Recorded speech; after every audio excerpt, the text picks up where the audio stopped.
This is like a music festival where I'm grabbing the stars from the stage with a quick impromptu chat. We've just finished the first session of the Festival of Media. It's Monday, and I have here on my left Jimmy Wells, the founder of Wikipedia. On my right, Jack Klues, who sits on the board of Publicis and runs Publicis Group Media. And we have Marc Bresseel, who runs global agency partnerships for Microsoft. So three individuals who can talk a lot about change, digital and disruption. I'm looking at two cameras, so I'm going to be looking all over the place. One of the things, Jimmy, that came out of your presentation was just the speed of growth of Wikipedia since you had this amazing and rather big, mighty idea back in 2001.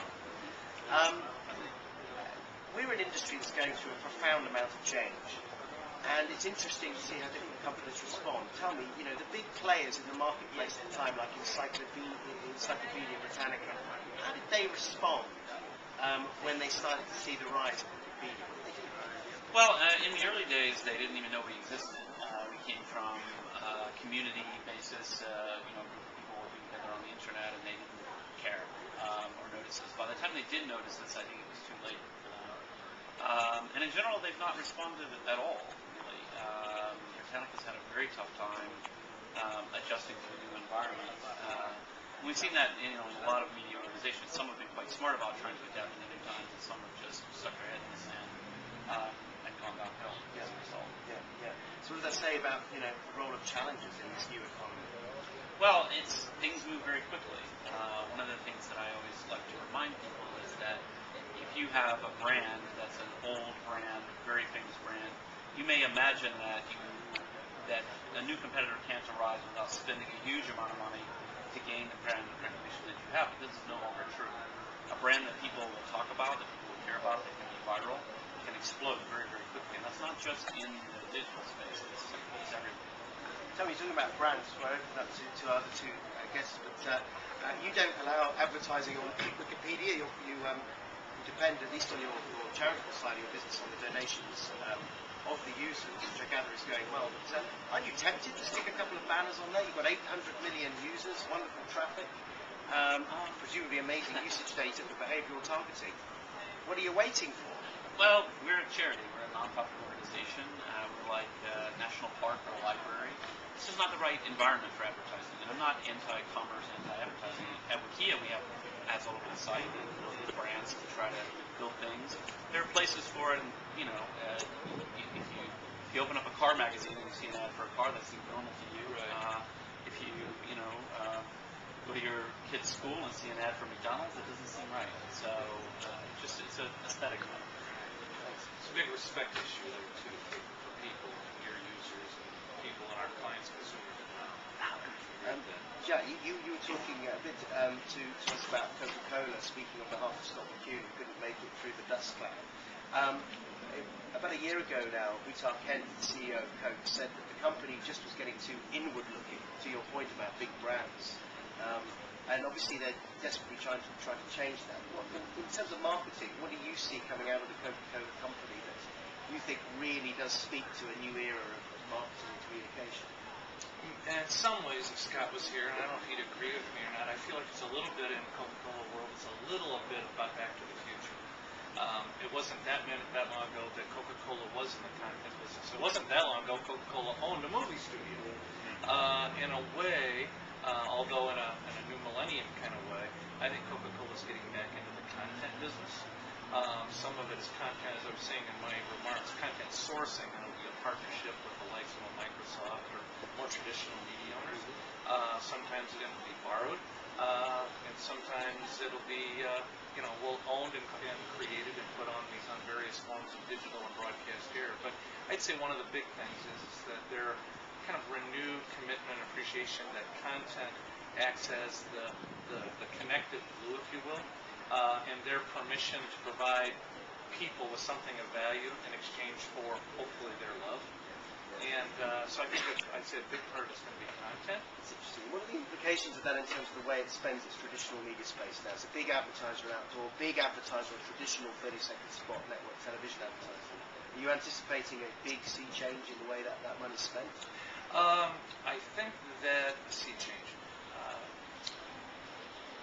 because they don't see it as a sea change, because I don't think they spend as much in traditional broadcast as you might think. And I think they've already moved into a number of different channels, both digital and analog. But I do think you'll see them, as I probably tried to lamely do justice to their movement into the social space. I mean, there are clearly people who love their product, who are forming their own fan clubs, and I think Coke's been quite clever and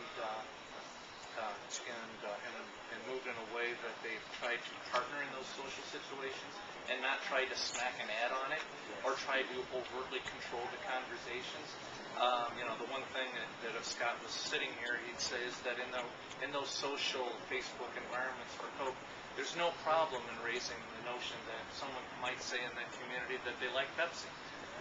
Coca-Cola would certainly allow that.